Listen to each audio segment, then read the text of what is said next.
Greetings and welcome to this episode of the Conscious Business Coffee Break, where we take a few moments to explore what's happening in the conscious business movement, expand awareness, and encourage your efforts in conscious business. I'm Stephen Donaco of the Conscious Business Enterprise, a division of humanities team, and on today's program, we're talking about cooperatives as conscious business. What inspired the program today is an article I saw in Yes Magazine. Headline is Berry Farmers Break Free from Big Agriculture. And the subtitle is These farm workers created an organic co-op in Washington State that guarantees fair wages and healthy working conditions while preserving indigenous heritage. So basically the story talks about one of the co-op owners, a man by the name of Ramon Torres. It says he maintains control over his livelihood. He chooses what to farm and how to farm it, free from pesticides that harm workers under working conditions that he helped set.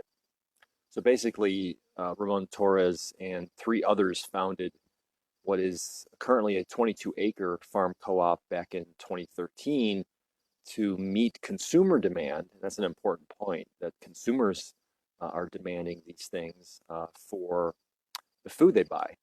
And those things included farming under non-exploitative conditions, worker demand for fair pay, safe working conditions, organic farming, and livable wages for workers. So leading up to this, a combination of union activism led to a Washington State Supreme Court decision that improved farm worker conditions like housing and the treatment of workers. However, in leading up to that decision, Ramon Torres and his friends and co-workers were thinking about other solutions. So what could they do proactively beyond just counting on union activism and just the system to improve things for them? So they asked themselves, what could we do? They said, what if we were able to set the standard for our own working conditions and actually own the land that we work? So you might say that they asked themselves, how can we co-create a conscious farming business? And the way that they did that was by forming the cooperative. So essentially what that means is that the members of the cooperative own and live on the land that they farm, and their plan is to make enough income selling their crops at markets. And that, as I mentioned before, what's really key there is that conscious consumer demand, right? So you might say consumers are interested in conscious food to help ensure the success not only of this co-op, but other co-ops that are operating by the same principles. So Ramon Torres and all of the other co-op members previously worked at corporate farms, these big agricultural corporations. That's who had employed them previously. And they're doing their own farming in this co-op for the first time. And they received help from a local food sovereignty nonprofit to help create the co-op, understand its structure, and give them guidance on how it operates. And in the spirit of that self-determination, Ramon Torres had said, when we came together, we decided what we wanted, working with organics, no pesticides, good wages. And the most important thing was not to have a boss ordering me around or telling me what to do.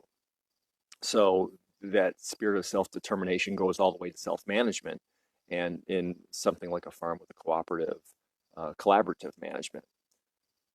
Now, the further aim for the co-op beyond just the immediate impact on the current workers is to leave the co-op as a legacy, for their children.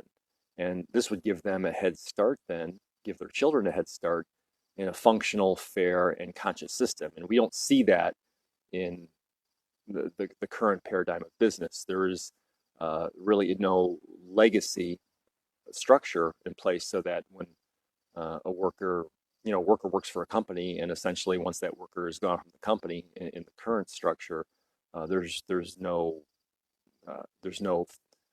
vocational legacy to leave your children. Essentially, everybody's back on their own to find their own work. So this co-op is something that is seen as a way to leave a legacy for their children and then give them a functional system in which to work and to live.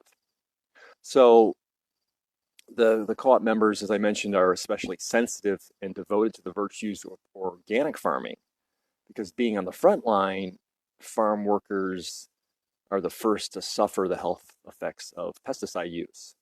And the current US administration has relaxed regulations around pesticide use instead of tightening them.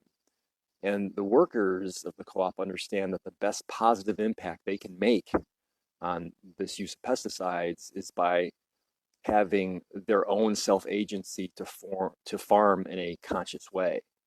So the co-op provides this value system in the way that big agriculture never can and will not.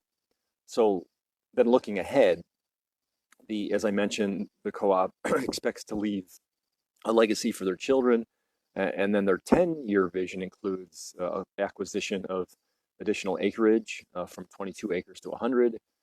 They plan to build a number of houses on the land, meeting areas, and spaces where the workers can practice their native art.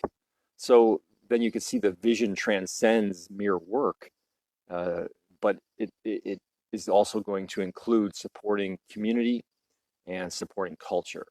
So again, the co-op provides for this flourishing of life, you might say, in a way that big business and big agriculture won't and never will.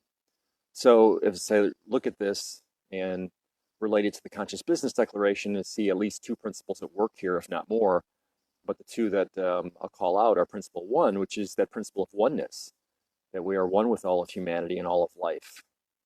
Business and institutions, the human community, are integral parts of a single reality, interrelated, interconnected, and interdependent. And then principle two, in line with the reality of oneness, the purpose of business is to increase economic prosperity, which is what we're seeing this co-op aiming to do, while contributing to a healthy environment by organic farming and improving human well-being through its promotion of community and culture and giving the structures to further support that. So there you have it. I will put a link to this article in the comments to the video, so you could take a closer look at that if you like. And then in the meantime, we will see you on Friday at 9 a.m. U.S. Central for another edition of the Conscious Business Coffee Break. Thanks for everyone who watched today. Appreciate your presence here and your support. So we'll see you again next time. Have a great day.